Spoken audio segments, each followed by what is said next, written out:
गंगा घाट की ठंडी सुबह लोगों से भरी एक नाव किनारे की ओर बढ़ रही होती है। नाव के कोने में रखा एक 6 महीने का बच्चा लगातार रोता है। जैसे ही नाव रुकती है, लोग उतरने लगते हैं। तभी नाविक की आवाज गूंजती है, अरे ये बच्चा किसका है? घाट पर बैठा एक गरीब भिखारी सुदामा आगे आता है और बच्चे को उठाकर कहता है, ये मेरा बच्चा है, मेरी पूरी दुनिया। उधर दूसरी तरफ कहानी का दूसरा पन्ना खुलता है। गायत्री, जिसे रावण सिंह के गुंडे गंगा घाट से उठाकर ले जाते हैं और महल में खड़ा कर देते हैं।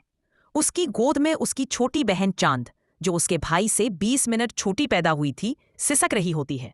रावण सिंह चांद को अपनी गोद में रखकर गुर्राते हुए पूछता है, वो लड़का कहाँ है? एक गुंडा बोला, मालिक, वो गंगा में डूबकर मर गया।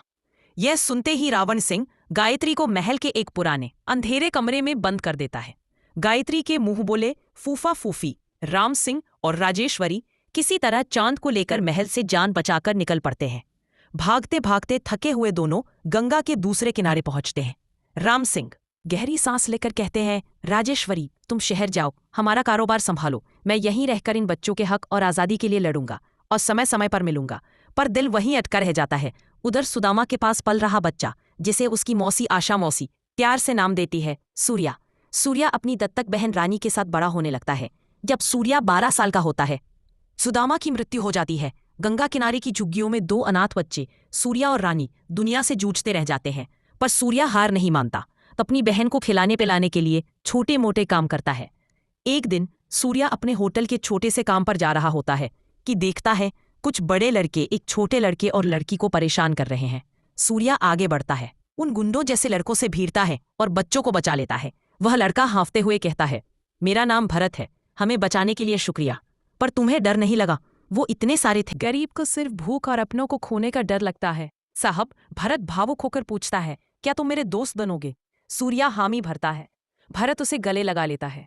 भरत की बहन जैस भी आगे बढ़ती है, मैं भी दोस्त बन सकती हूँ? सूर्या हंसते हुए पीछे हटता है, मैं अपनी बहन के अलावा किसी लड़की को गले नहीं लगाता।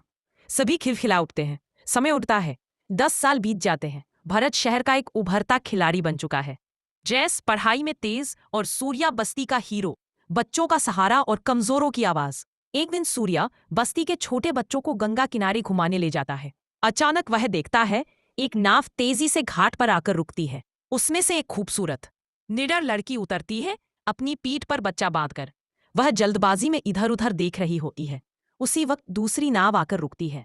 उसमें से 10 से 12 खतरनाक गुंडे कूद कर उतरते हैं और उसे घेर लेते हैं।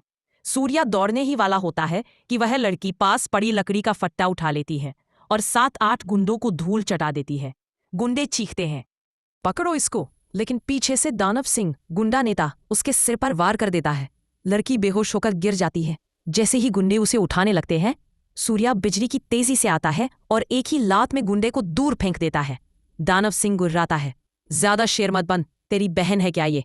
सूर्या गुस्से से जवाब देता है, इसने तेरी आधी सेना को अकेले ही मार गिराया है। जरूर किसी शेरनी का दूध पीकर आई होगी, और ऐसी शेरनी जैसी लड़की का भाई बनना गर्व की बात है। वह लड़की को उठाकर बस्ती ले जाता है।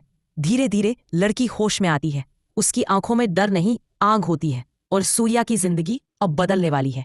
क्योंकि उसे नहीं पता, वह लड़की और कोई नहीं, चांद है। वही बहन जिससे जन्म के समय वह 20 मिनट बड़ा था, जिसे किस्मत ने उससे छीन लिया था।